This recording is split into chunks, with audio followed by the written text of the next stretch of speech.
Hayotda odamlar juda ham kech o'rganadigan mana bu 11 ta narsa. 1. Qanchalik kam gapirsang, so'zlaringning qadri shunchalik baland bo'ladi. 2. Hamma narsani jiddiy qabul qilma. Hamma ham xuddi seni o'ylaganchalik seni o'ylab yurmaydi.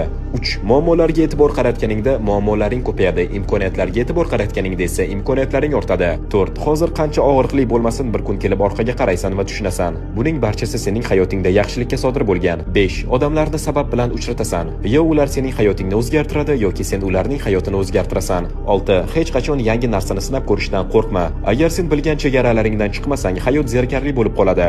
7. Biror lahzaning asl qiymatini u xotiraga aylangandan keyingina tushunasan. 8. Shukr qilishing kerak bo'lgan narsalarni yozishni boshlasang, senga yetishmayotgan narsalar endi e'tiboringdan chiqib ketadi. 9. Agar o'zingni boshqara olmasang, kelajagingni ham boshqara olmaysan. 10. Hayot bu oyna, u senga faqat o'zing haqingda o'ylagan narsalaringni qaytaradi. 11. Ertalab ko'zguga qaraganda ko'radigan yagona inson o'zingsan. Shuning uchun taslim bo'lma, harakat